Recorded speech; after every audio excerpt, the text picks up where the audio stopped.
It's science, but not as you know it. The Naked Scientists. Hello, welcome to The Naked Scientists with Chris Smith and also with Kat Arney. Hi, Kat. Hello. Now, coming up this week, how a lung scanner has shown scientists why Stradivarius violins sound so good. Also, how cuttlefish can learn what to eat even when they're still inside their eggs. And talking of food for thought, when it comes to diet food, why small portions might actually be bad news, because it turns out that they encourage you to eat more, not less, and we'll be finding out why in just a moment. Kat. Thanks, Chris. Also this week, we're looking at the cognitive cogs that control the clock that gets you up in the morning and sends you to sleep at night. It's not your alarm clock, it's your body clock. It's also the reason why we feel jet-lagged when we go on holiday and why some people get depressed in the winter months. And surprisingly, it's not just animals that have body clocks. Plants do as well, which could explain why some plants won't grow well outside their native habitats and could also be very important if we ever want to grow plants in space to sustain our astronauts. Certainly true. Thank you, Kat. And talking of body clocks and going to sleep, this week's question of the week is extremely dreamy. My question is about dreams. I was wondering why it's so difficult for us to remember our dreams when we wake up in the morning. Well, it certainly happens to me. And why is it always the bad bits that you remember and not the good ones? Well, if you've got a question for us, do get in touch. The email address is chris@thenakedscientist.com. The Naked Scientists podcast, powered by UK Fast, the UK's best hosting provider, on the web at ukfast.net. Well, let's kick off with a look at the week's science, as we always do. And here's a very exciting story which is published this week in the journal PLOS ONE, and it comes from the Netherlands and also from Arkansas, because two researchers have got together, Berend Stol, and he's a researcher based in the Netherlands, and also Terry Borman, who is a maker of violins from Arkansas. And the two of them decided to try and look into the question of why Stradivarius and Guarneri violins sound so good. Now, the researchers in the Netherlands have been developing systems for scanning lungs, because when people develop lung disease, it's very useful to know something called the lung density. Now, this is the size of the air spaces in the lungs, because when lungs are damaged by things like cigarette smoking, the size of the air spaces, the alveoli, can increase. And the bigger they are, the less good they are at putting oxygen into the bloodstream. So having an accurate measurement of that can help to show how well someone's lungs are responding to therapy or how much they've deteriorated. And this can help people to have some kind of prognostic information about the state of their disease. Now, what these researchers decided to do was to measure the wood density in five ancient violins, 300 years old, both a Stradivarius and also Guarneri violins. Now, Del Gezu, who is Guarneri, they're both incredibly good violin makers, dating back to the early 1700s to the mid-1700s. Their violins are valued in the millions and viewed as the best violins the world has today. But why do they sound so good? Well, what these researchers did was to scan the wood from these violins in these CT scanners, and the amazing thing they discovered when they compared the wood to wood from violins made today by Terry Borman was that the differential density of the wood, in other words, the difference between wood that was formed in the spring and wood that was formed in the winter time in the wood, was very, very small, very little difference in the ancient violins, and it was very, very big in the more recently made violins. So what's causing that? Is it some kind of climate change, or has something happened to the trees? Well, when you look at how trees grow, they tend to grow very fast in the spring, and the wood that they lay down tends to be very porous. It's very open. It tends to be weaker than the denser, harder, firmer wood that they lay down towards the end of the season and in the winter time. And so what the researchers are suggesting is that either there was some kind of climate thing which made the trees grow differently in this part of Italy in the 1700s, which sounds a bit unlikely, but not impossible, because there was a climate phenomenon called the Maunder minimum around this time, and this was a period of very low solar activity. There were far fewer sunspots around this time than there would be normally, so it was colder. It was a few degrees colder, and this may have affected the growth of wood. They're suggesting that's one possibility. But another researcher, who is called Joseph Nojvari, he's emeritus professor at Texas A&M University in America, he had a paper in Nature a few years back where he had analysed the wood from Stradivarius violins, from tiny fragments from where people had had their violins repaired, and his analysis using spectroscopy showed that the wood had been chemically brutalised, and his thoughts were that people around this time knew how to add various chemicals, perhaps iron or copper, to the wood, which broke down the cross-links between the wood, which would have accounted for this reduction in density seen by these researchers, and this changed the acoustic properties. Why were they doing that? Well, it could be that in fact it was an early effort to chemically preserve the wood, because other people have noticed that furniture made in Cremona in Italy, this bit of Italy, never gets woodworm, even today. And so it could be that bathing the wood in these salts had a side effect of making it sound great, but it was mainly done to preserve it. The irony that they weren't really aiming for good sound. Anyway, has your imagination ever run away with you, Chris? Many times. Many times, because I recently had a problem with moths in my house, and for a while afterwards I was just convinced that I could see moths everywhere. But luckily I'm not going mad, because researchers from Vanderbilt University in the US have now proved that what you can see with your mind's eye might actually have an impact on what you see in reality. And this is the first study to show that imagining something can change your vision. So to test how this actually works, the scientists asked some volunteers to imagine simple patterns of either vertical or horizontal stripes. And then they showed volunteers a green horizontal stripy pattern to one of their eyes and then a red vertical stripy pattern to the other eye. Now, at the same time? Yeah, at the same time. Now, the brain gets very confused when you do this. Not surprised. And you can't concentrate on either of the patterns, so your vision tends to just flick between vertical stripes, horizontal stripes, flick, flick, flick. You can't really focus. But they found that people who'd been thinking of vertical stripes before the experiment were actually could focus on the vertical stripes and were more likely to see those. Whereas if people had been thinking about horizontal stripes, then they tended to see horizontal stripes. And what do they think is going on? Well, it's not really very clear at the moment, because there's been studies done before looking at people who are imagining things and putting them in a brain scanner, and you find out that the area of the brain associated with visual perception is active when you're imagining something, so it is linked to vision. But this is the first way that we've really had of measuring almost how imaginative a person is and how much their imagination can affect their vision. So now this can become a tool for further studies of the imagination and the impact of that. Are there similar studies done with other senses? Could you do the same thing with, say, hearing, an equivalent of that? That would be really interesting, yeah. I don't know if anything's been done in that area, but that would be absolutely fascinating. If you were thinking of a sound, then would you be more likely to hear it? We're talking of how the brain works. This one's certainly food for thought. It's a piece of research which has been published from the University of Tilburg. This is Rick Pieters and his colleagues, and they've been looking at the impact of snack foods and diet portions on your waistline. Uh-huh. As most researchers do, they used their students, because they're cheap and they don't students. ask for money.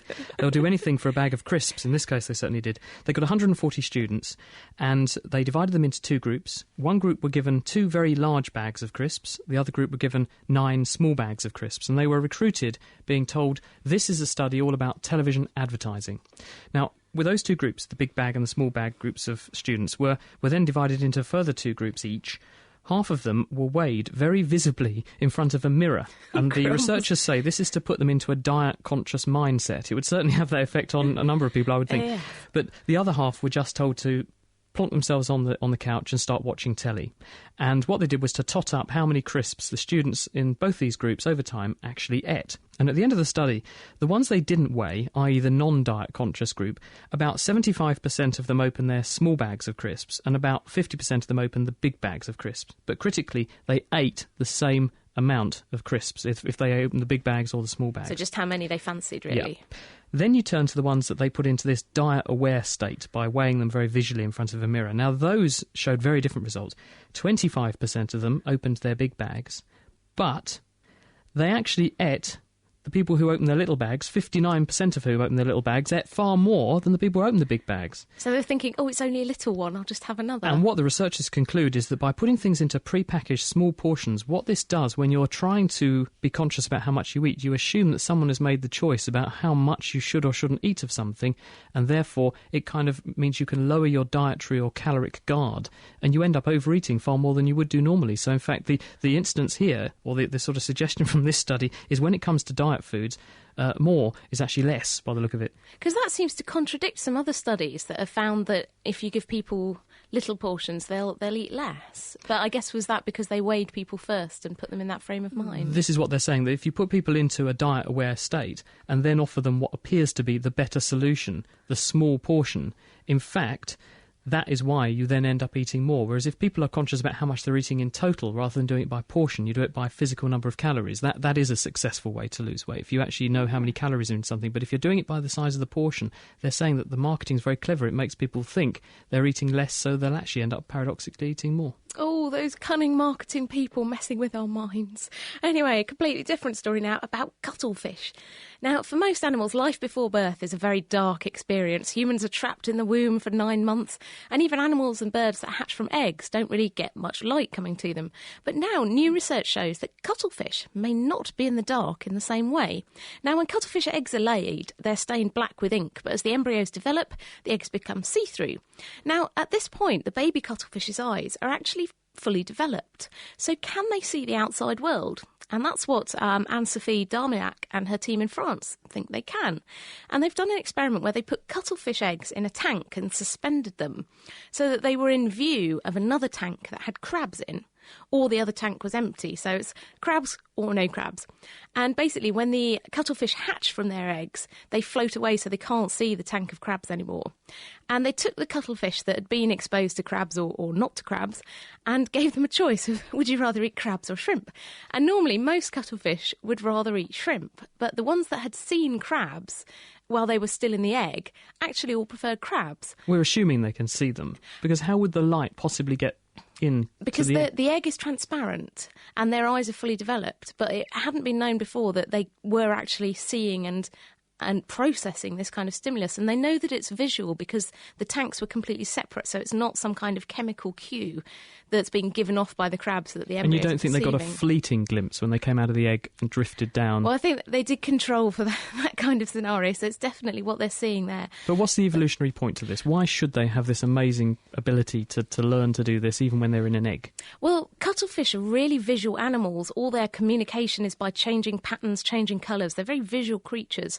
And when they're laid, the parent cuttlefish just leave the eggs to fend for themselves. So it's probably getting a head start on feeding. If you can find out what looks good and what looks like dinner before you've even hatched, you'll probably do better at finding your dinner once you have hatched. Fantastic. Thank you very much, Kat.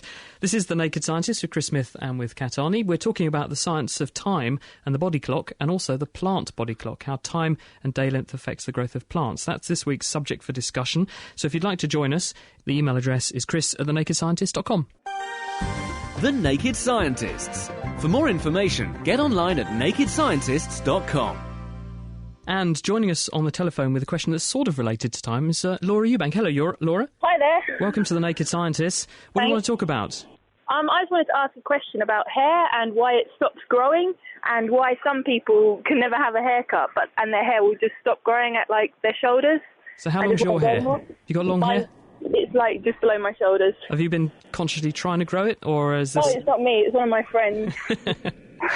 There's a very good question. Why is it, for instance, that your hair that grows on your head can, in some people's cases, reach their waists, but people's eyelashes, conveniently, remain only a few millimetres long? Because if you had eyelashes that reached your waist, that would make seeing quite difficult, I would imagine. Similarly, pubic hair under your arms, for example, why does that stay short and curly and then drop out before it gets really, really long, whereas the hair on your head, again, can become very, very long? And the answer is it's all down to genes. And when you're developing as an embryo, your body develops as a series of segments, and written into those segments is a genetic pattern that tells that bit of the body where it is in the body, and anything that develops on that segment inherits that genetic pattern, which dictates to it how it should grow and develop.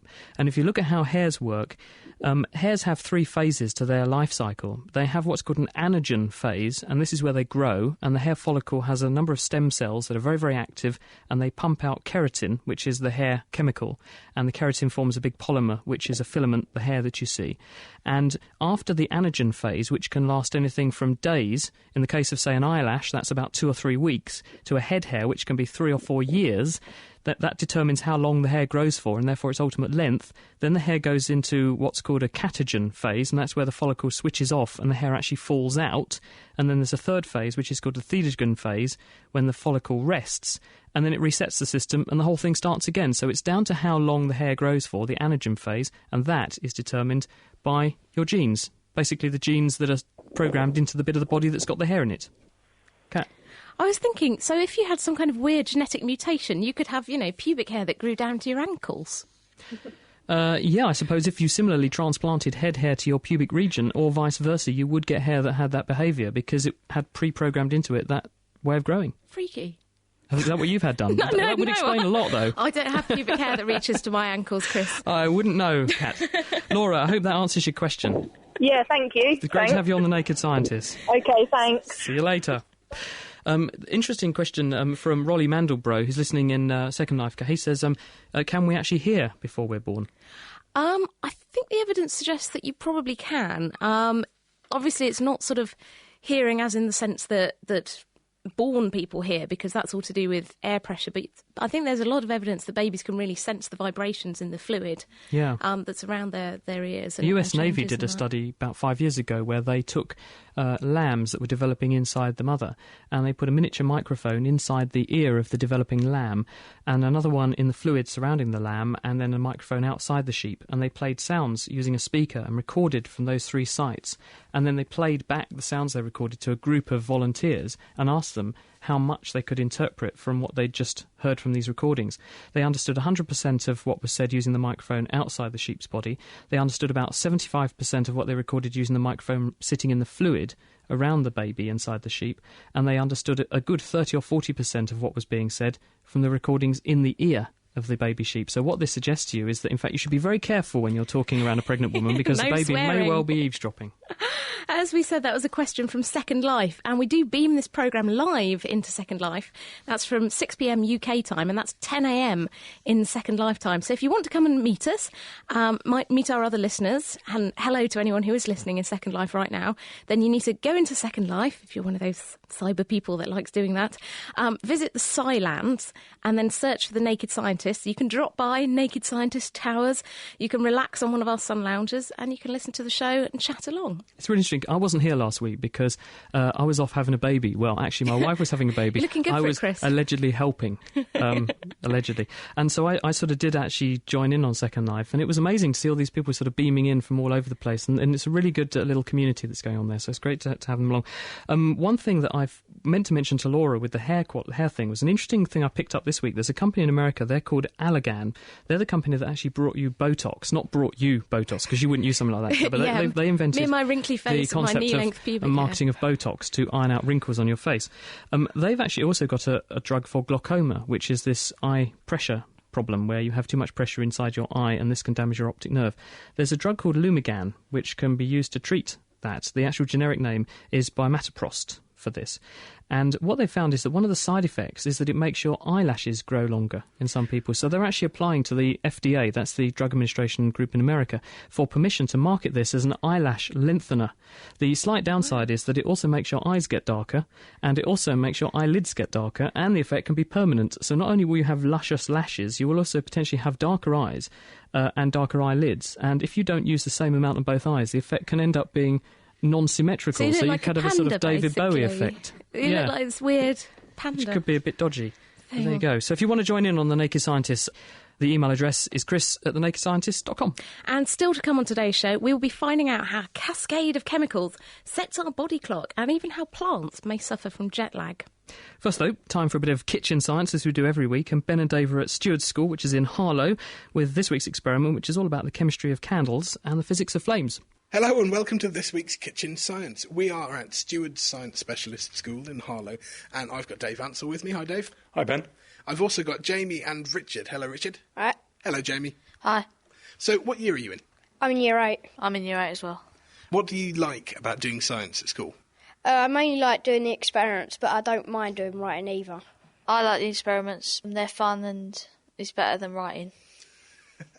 Okay, well, as you probably know at home, Dave and I are very keen on science experiments, and of course we brought one with us today. And Dave, I can see that you've brought a candle with you today, so is this another one of those burning things experiments that you enjoy so much? I do like burning things. It's exciting and generally very interesting. Burning's a very interesting process. It is a fantastic bit of chemistry and physics going on. So what are we doing today?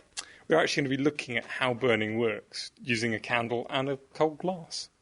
So we have a pint glass, I can see, and we have a candle that you've put in a bowl, obviously for safety reasons. So is this something safe for people to do at home, or is this probably one they best avoid? You could do this at home. Obviously, using a candle, things might get a bit hot, so be careful you don't burn yourself. So bearing that in mind, what are we doing? Okay, first of all, you want to light a candle. We've got a candle lit, and what's next? You want to get a large jar or possibly a pint glass, turn it upside down over the candle and wait for a bit. Look very carefully at the jar and see what happens. OK, then, Jamie, do you want to take our glass and turn it upside down, put it over the candle? So, Jamie, what do you expect you'll see? The candle will probably go out. Yeah, Richard, do you think there'll be anything else happening? Not really, no. OK, well, if you want to try this out at home, just get a normal candle, put it in a bowl or something for safety, and then put something like a pint glass or a large jar on top of it. And bear in mind that it could get hot, but have a look, see what happens, and then let us know. We'll come back to you later on in the show. So if you want to have a go, just place a pint glass over a lit candle, watch what happens. Do tell us. If you want to get in touch with any ideas about that or with any questions or comments, and today we're looking at the body clock, do get in touch with us. Our email address is chris@thenakedscientist.com. So if you want to get a shout out, if you want us to say hello to you, then do drop us an email, chris@nakedscientist.com. And if you make it funny, we'll almost certainly read it out, because Kat loves things that titillate her on the email. Titillation, yeah. This is an interesting question which has been sent in by Felix, and he says, is there a scientific way to measure human age which is equivalent to tree rings? Well, I was thinking about this because we talked on The Naked Scientist a little while back about how researchers in Scandinavia have worked out how long a fat cell survives inside the human body by using carbon dating. Because because he's saying carbon dating can be used for rocks and things like tree rings to work out how old trees are. What about humans? Well, the thing is, when you take into your body some plant matter, it's got carbon-14 in it from the environment, and that gets incorporated into your body, and therefore it gets written into your DNA if you have new cells being born. So what these researchers, Kirsty Spalding and her colleagues, did, and they published this in Nature a couple of months ago, what they did was to take fat cells and look at how much carbon-14 they had in them, because as your fat cells age, of course, they'll lose their carbon-14, and so the amount of carbon-14 gives you an idea as to how recently that cell was born, because it will have got new DNA put into it, which would have had a fresh level of carbon-14 in it when it was born. And so they did actually show that fat cells have a lifespan of about 10 years. There's another way of doing that, is to look at your telomeres. And inside all our cells we have chromosomes. These are long lengths of DNA. And at the end of them, in the same way that you have a little plastic cap on the end of shoelaces, you have these structures called telomeres. And these get shorter and shorter and shorter as we go through life. Every time a cell divides, it loses a bit off the end of its telomeres. So there may be some way of measuring human lifespan in terms of how long or how short your telomeres are. But the trouble is that there's no standard length, and people have different length telomeres depending on their genetic makeup. And in fact, I know that Cancer Research UK is funding a project looking at how our genes determine our telomere length, because it's actually linked to cancer risk. People who have very short telomeres, they're going to get shorter very quickly, and that can actually increase the likelihood of things going wrong with your chromosomes and increase your likelihood of getting cancer. So you could look at a cell, see what the length of the telomeres are, and that will give you some idea as to the age of that particular cell. It would give you some indication, and maybe if you compared it to other cells in the body, like maybe your germ cells that don't go through this kind of process, maybe that might be a good idea. Thank you, Kat. This is The Naked Scientist with Chris Smith and with Kat Arney. And if you'd like to ask us any questions about the body clock, time, and how it relates to both humans, non-humans, and also plants, then get in touch. The email address is chris@thenakedscientist.com. The Naked Scientist Podcast, brought to you by thenakedscientist.com. It's The Naked Scientist with Chris Smith and with Kat Arney. We're talking about time, and we also talked earlier about the science of what happens when you play music or sounds and also other stimuli to things when they're in the egg or developing inside their mother. And Judith in Northampton got in touch to say her friend used to play the violin while she was pregnant, most notably Vivaldi or Bach. I'm sure that makes a big difference. Once the baby was born, whenever it heard a piece of violin music by Vivaldi or Bach, apparently it used to instantly fall asleep, whilst other music would have no effect or might even make it cry. So the baby must have recognised the music, she says, from when it was in the womb. Absolutely intriguing. I guess then I should be encouraging my wife to do lots of hoovering when she's pregnant, and then it's easy to send the baby off to sleep, because then all she has to do is get the hoover out. Yeah. I don't think that's a good idea anyway. But if you've ever been on a long plane journey and ended up with jet lag, you'll know how confused you can feel for days afterwards. You don't know when to eat, when to sleep. All your regular body functions just go up the spout. And basically, we're trying to find out today why this happens. Why is being in the wrong time zone having such a big impact on our bodies? And is there a way to reset our body clock so that we don't have to suffer? Let's find out. We are joined now by Professor Russell Foster. He's the head of Circadian and Visual Neuroscience at Oxford University. Thanks for joining us. So let's start off by, what do we mean by a body clock? What's actually going on here? Well, each of us has an internal representation of a day, which we use to fine-tune our physiology and behaviour to the varying demands of activity and rest.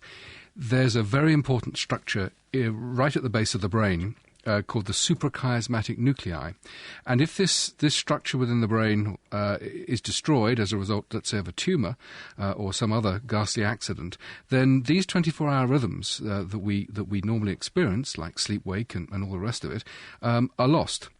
And this internal clock is in turn set by exposure to the light-dark cycle. And so when we fly from, let's say, London to New York, we eventually adapt to New York time because we experience the local light-dark cycle there, and that talks to the SCN, and that realigns our body clock to local time. How do these cells actually work, Russell, to keep time? Well, the clock cells, you mean, or the light cells? Yeah, the clock cells. Well, that's been an incredibly sort of exciting area of research over the past 10 years or so. At its core, there's a feedback loop. A gene will produce its message, the message is then translated into a protein, and then that protein will go into the nucleus and turn off its own gene. And so it's like a switch, but the rate at which the gene is turned on, the rate at which the protein is produced, the rate at which the protein forms a complex with other proteins and then enters the nucleus, are all critical in the development of turning a switch into a 24-hour oscillation. So it's a bit like a sort of genetic domino effect, where one gene turns on another one, turns off itself, and the whole thing goes round in a 24-hour cycle. Absolutely right. And we knew that these SCN neurons had these clock genes, and there's about 12 to 14 that have been described so far. But what's emerged relatively recently is that almost every cell in the body has the capacity to have a circadian rhythm, a 24-hour oscillation. And so it's not that the SCN is driving a rhythmicity in the rest of the body, it's acting rather more like a sort of a conductor, producing a signal from which the rest of the body takes its cue and aligns its activity according to the master clock in the brain. And the significance of 24 hours, that's presumably because a day on Earth is about 24 hours. Exactly, yeah. And how does the clock get set in the first place? Well, that's something we've spent quite a bit of time working on. And it's turned out to be an extraordinary story. We started in the early 90s, and we basically thought, what visual cells in the eye, and they're the rods and the cones, are used to detect light and then set the clock to local time. And we started working on mice with hereditary retinal disorders where these rods and cones had broken down. And what was truly extraordinary is that although these mice were visually blind, they still had the capacity to regulate their body clocks using the light-dark cycle. And we know it's in the eye because if you covered the eye and you isolated the animal from the light-dark cycle, this response had gone. And some 10 years later from that original observation, we now know that there's a third class of light sensor within the eye. It's a group of photosensitive ganglion cells which perceive light directly, send those messages into the brain, and lock the SCN, the master clock, onto the light-dark cycle. And what sort of light do they respond to? Any old light, or does it have to be a certain frequency? Well, they're most sensitive to light in the blue part of the spectrum at around about 480 nanometers, and that's the sort of the blue that you get on a beautiful blue sky on a clear day. Why would they choose that particular wavelength? Do we know? It's a really interesting question. If one were designing a system to detect environmental brightness, then you'd put it at 480 because that's where the dominant wavelength of light is within the environment, particularly at twilight. And of course, it's twilight, dawn and dusk, where the clock really needs to sense light, so it can lock the clock onto local time. Now, let's talk about people who, I think probably I have a bit of this. When it gets towards winter time, I begin to feel a bit miserable. And it's become apparent that there is this thing, seasonal affective disorder, where people do almost sense the urge to almost hibernate at certain times of the year. This is presumably some kind of clock phenomenon. It seems to be associated with the clock, yes. Just sort of a bit of background on SAD, or seasonal affective disorder. As you were saying, Chris, it tends to be more pronounced in the winter months, and around about 2 to 3% of people in the UK are regularly diagnosed with SAD. If one goes further north, let's say to Tromsø, where the sun dips below the horizon on the 20th of November and then comes back again on the 20th of January, about 27% of the population are diagnosed with SAD. Now, SAD is more than just the winter blues that you and I might experience. This is a really profoundly debilitating condition where the craving for carbohydrates goes up enormously, the need for sleep increases quite dramatically. And so many people just simply don't have the energy to get out of bed other than to go to the fridge and consume huge amounts of carbohydrates. Do we know anything more about what's special about those people, why they get that? We don't. There are certain genes, and indeed some of the clock genes, that are beginning to be linked to this particular condition, but it's still early days yet. I think the really exciting thing for us is that we now know that light can have a real effect at alleviating some of the symptoms of SAD, which is above placebo. As you know, most drugs have a placebo effect, and it can be as much as 20-30%, but light treatment, particularly morning light treatment, is better than placebo. So it looks to be a real phenomenon that is being regulated by light. I've got a host of emails for you. Rolling Kent, who's actually listening in Mexico, says, do blind people have depression, along the lines of what you've been talking, because of light deprivation? Well, I think it's such an interesting idea because we've shown that if you... In fact, we published a paper at the end of last year on an individual who has no rods and cones but can still regulate their body clock by using these new receptors to the light-dark cycle. Now...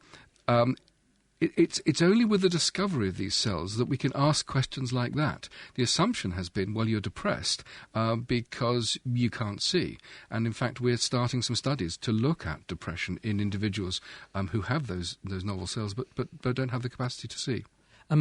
Colin Donnelly has written in to say, how do full spectrum bulbs, because he uses one, prevent seasonal affective disorder? That's a really good question. If the light is bright enough, it actually doesn't matter too much which wavelength it is.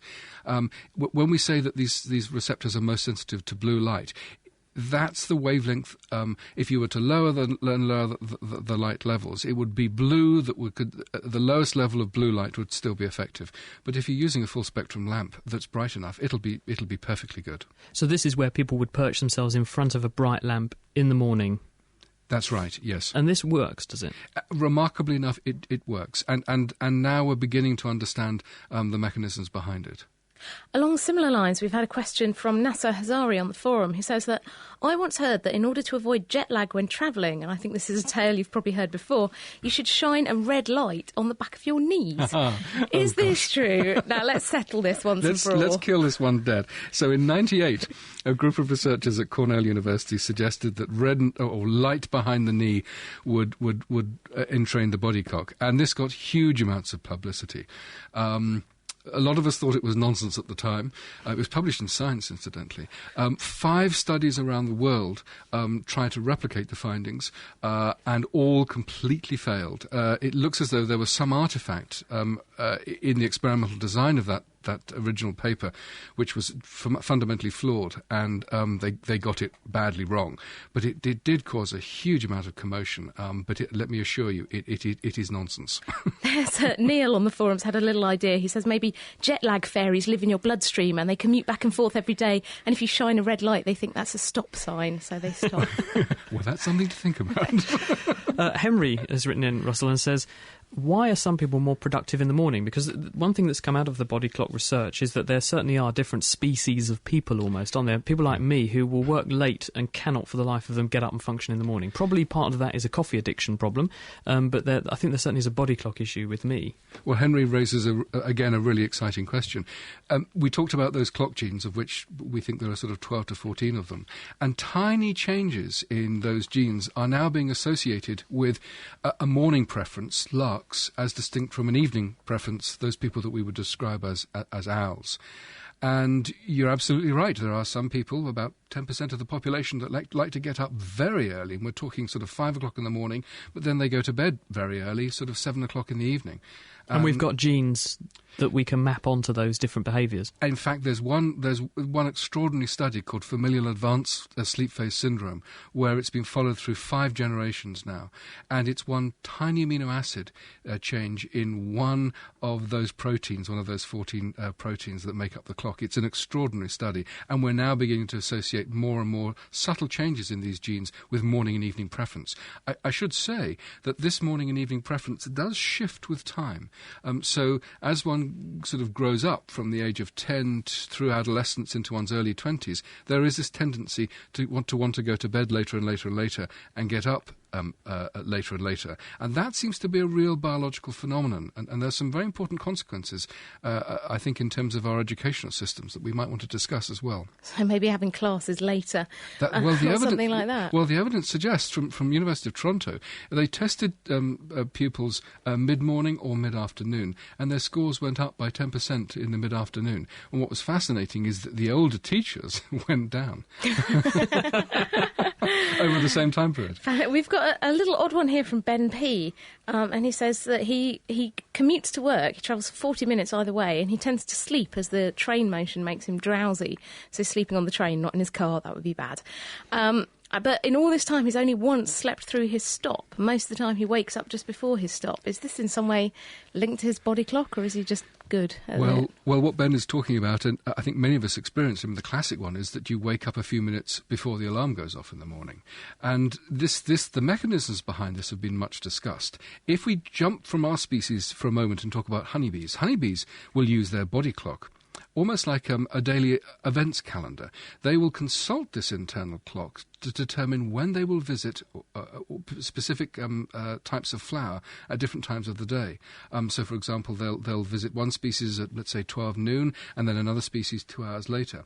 And so they're using their body clock to time specific daily events. And it's thought that we may be able to do the same. It's not absolutely clear, and there may be other mechanisms, but the evidence is pretty good that we can act a little bit like bees. Well, we've been talking about time. Unfortunately, we've sort of run out of it a little bit for now, Russell. That's Professor Russell Foster from Oxford University. He goes by the name The Clock Doc, for obvious reasons. If you'd like to ask him any questions, the email address is chris@thenakedscientist.com. Laying the facts bare, The Naked Scientists. This is The Naked Scientists with Chris Smith and with Kat Arney. Coming up, we'll be finding out why we can't remember most of our dreams. Diana O'Carroll is with us to solve this week's question of the week. We are, of course, talking about the science of time as it relates to living things, and we've heard about the human and mammalian body clock. Now we're going to find out about, bizarrely, the plant body clock. And with us from Oxford University is Harriet McWatters. Hello, Harriet. Hello, Chris. Thank you for joining us. So it will probably amaze a lot of people to learn that plants also have a body clock and a sense of time. Yes, well, plants have a body clock which is set up in some ways very much like yours or mine, because they have the same problem that you or I do, which is we live on a planet with a 24-hour day, whereas day and night. And so they need to know what time it is so they can coordinate aspects of their daily lives, such as petal opening, with the rest of the world. So that, Russell has already mentioned bees. Bees fertilise flowers, so a flower which has its flowers shut when a bee is visiting will not be pollinated and will not reproduce. Do the plants do this in the same way as the brain cells that Russell was talking about, or are they using a totally different sort of clock machinery? The answer to that is both. Each plant cell contains the machinery for a clock, which works in very much the same way as the clocks Russell has described in animals, in that there is a feedback loop where a protein eventually causes the switching off of its own production. But the actual genes and proteins involved in plants are completely different from the ones involved in animal clocks. Because, of course, we all evolved, ultimately, from some common ancestor, us and plants, because we share quite a lot of our genes, don't we? I mean, I share, 60% of my DNA with a banana, and I'm not that exceptional. So why do plants have their own genes and we have different ones? The simple answer to that is we don't know. We do know that it appears that clocks are extremely important, in that almost every multicellular organism we've looked at has a clock. But in the four systems that we know best, which are the plant, the animal, the fungal trot, and also the blue-green algae, the actual mechanisms are completely different, meaning that trots are important enough to have evolved 4 times in different lineages. So it must give a massive advantage. It does, because it allows you to predict what is going to happen later on, and so you're not caught by surprise every time the sun goes up. So if you are a day-active animal, you can wake up and then start to hunt before as soon as day arrives. Or if you are something which is going to be eaten by something which is going to come out, you can get back to your hiding place. So you can anticipate events rather than always having to respond to them. Plants, of course, also have a season because they have to do everything they need to do over the scope of a year, which is they need to make leaves, they need to grow, make some blossom, make fruit, effectively have sex to make fruit, and then reproduce, and they will have to do that in the scope of 1 year. So how does a plant coordinate time through the whole plant?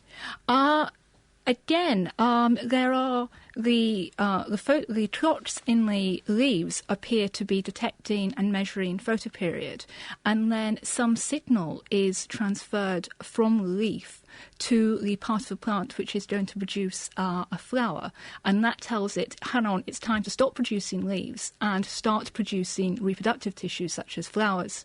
And this is happening in an individual plant, and it's also happening in a population of plants. So the trot in the plant leaf is detecting the photoperiod in the world and then transmitting that information through the plant to the reproductive axis.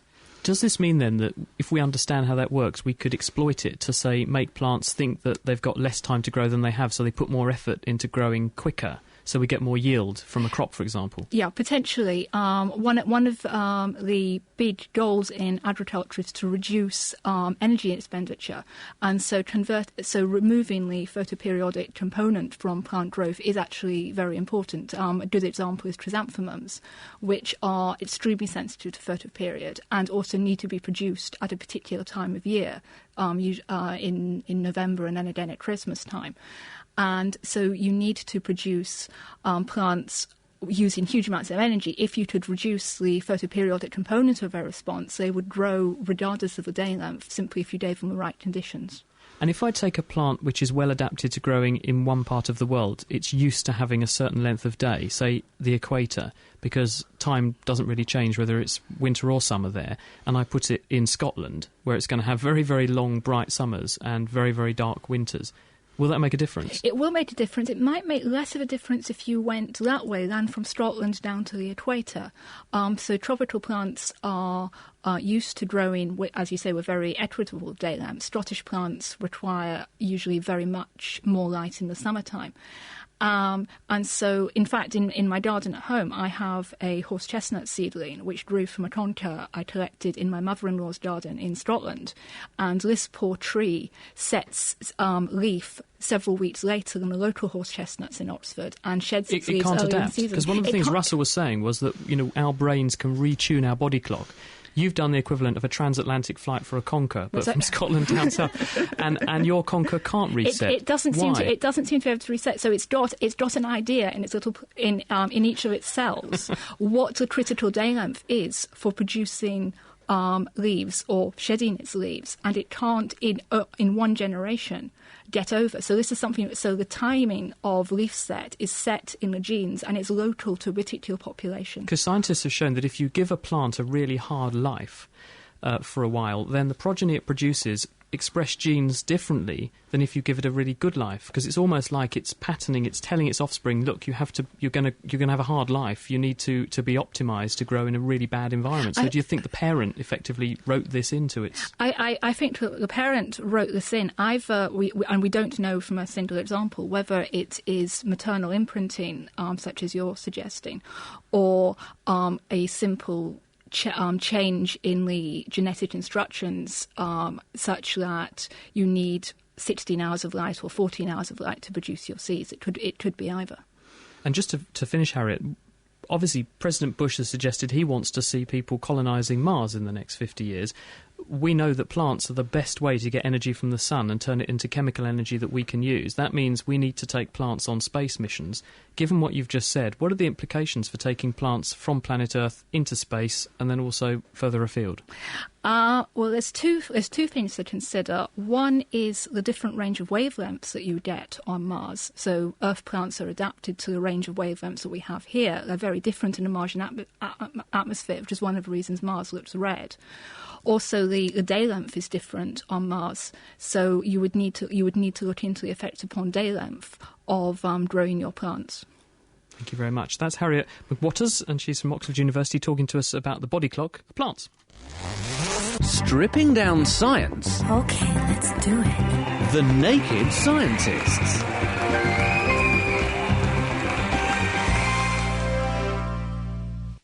You are listening to The Naked Scientists with me and Chris. And now it's time to bring on the dreamy Diana O'Carroll with a very dreamy question of the week. You love my introductions, don't you? They get cheesier and cheesier every single time, don't they? Anyway, we're going to be drifting off and then waking up again. Hi, my name is Paula Ovi. I'm from Johannesburg in South Africa. My question is about dreams. I was wondering why it's so difficult for us to remember our dreams when we wake up in the morning. So, what exactly is happening to our memory when we sleep? My name is Professor Mark Blagrove, and I'm Professor of Psychology at Swansea University, where I run a sleep laboratory and also do investigations on dreaming and on the possible functions of REM sleep. People differ in whether or not they can remember their dreams, and some people have a great deal of interest in their dreams, though they have very vivid dreams, or their level of anxiety or sleep quality results in people remembering dreams at different amounts each month, say. But in general, for all of us, dreams are very easily forgotten once we wake up if we don't consolidate them, or if we don't, in other words, transfer them from short-term to long-term memory immediately upon waking. And there's a few theories of why that happens to all of us. One possibility is that our brain neurochemicals during sleep are very different from during wake time, and so they don't allow us to consolidate memory. The other thing that's quite possible is that we don't pay attention to our dreams or are unable to do so during sleep, so we don't consolidate what occurs to us during sleep. So, for example, even people with sleep apnea who wake up repeatedly during the night don't know that that happens to them. And similarly, when we have a dream, we're not consolidating it as it occurs. Indeed, if you have people having a long REM sleep period and you wake them up, once the REM sleep period gets over about 20 minutes, you don't find that dreams increase in length very much. So it's as if during the dream we forget what was happening. And the same happens immediately we wake up, that the dream just disappears. So it's all to do with memory consolidation. When you're awake, your brain picks up and remembers all sorts of useful information, especially, in my case, if it has something to do with chocolate or a new toy I can fix on my computer. When you're asleep, for the most part, your brain enters a special mode where memories are not inscribed deeply enough. We've had some comment on this in Second Life. JD Vegas Redlow, that's not your real name, I think, says it's easier to remember your dreams if you don't move at all when you wake up.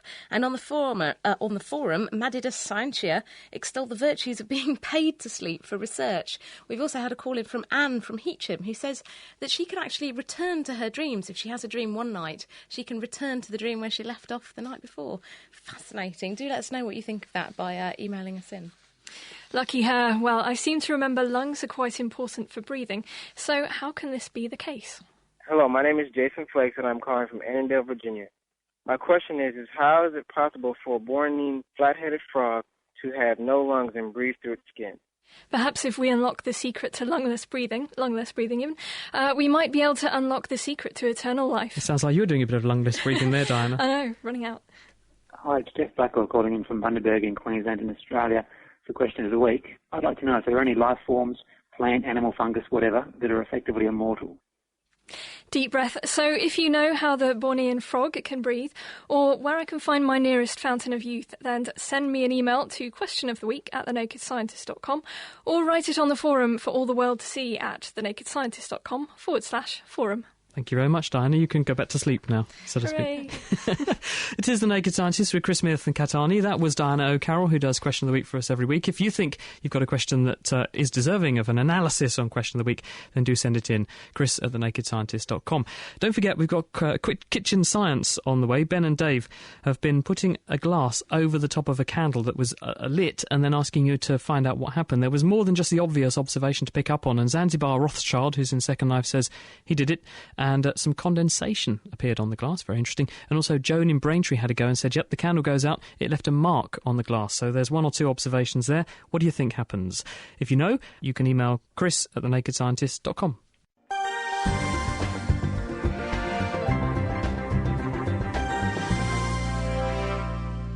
This is The Naked Scientist with Chris Smith and with Kat Arney. We're talking this week about the science of the body clock. We have Russell Foster and Harriet McWatters. They're both from Oxford University. One of them works on how the body clock works in you and me. The other works on how the body clock works in humans. Sorry, just joking, plants.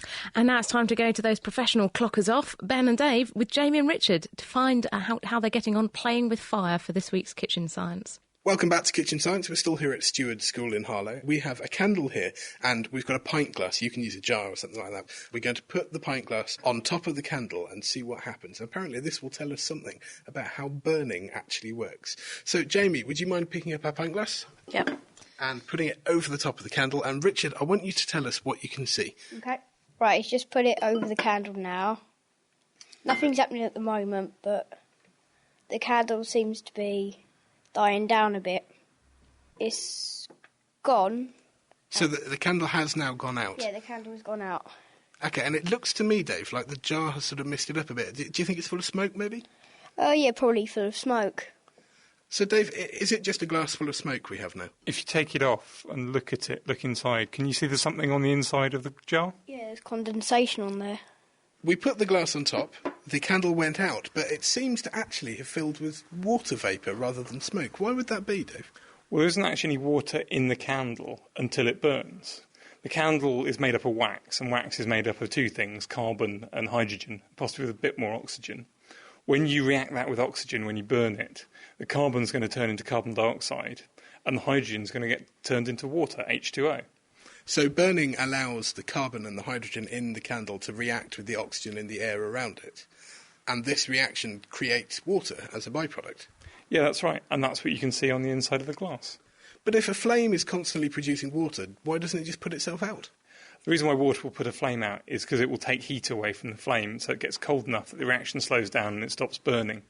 But if the water is already really, really hot, it's a gas, it's steam, it doesn't cool it down very much, so it'll keep burning.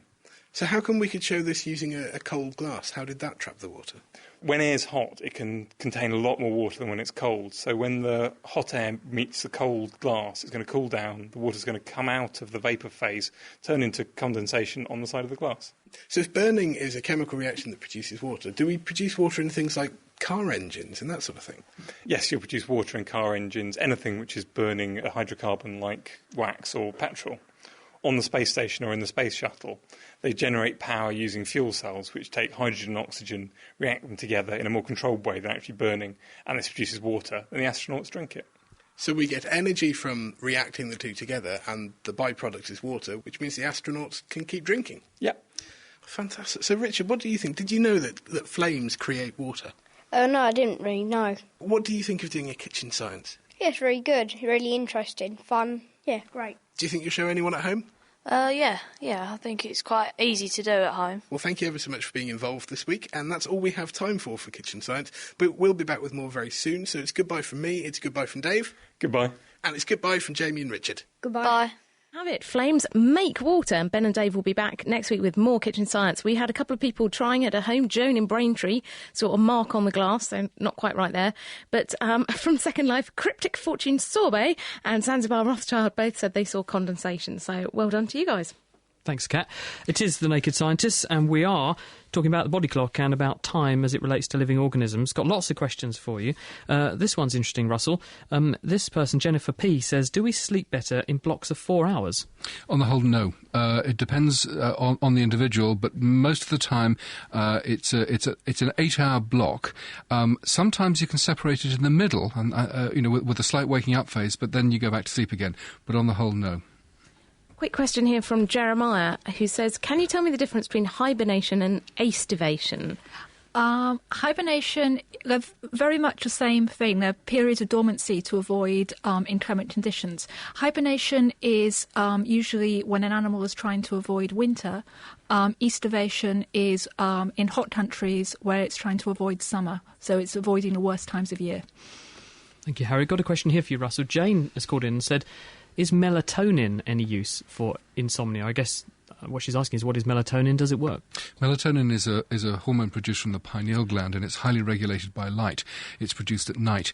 There are 2 bits of evidence to suggest that it might be useful. One, if you take melatonin, about 70% of people, they'll fall asleep. And 2, it may help you also shift your body clock. So the evidence emerging is, yes, it may help you sleep. But is it harmful?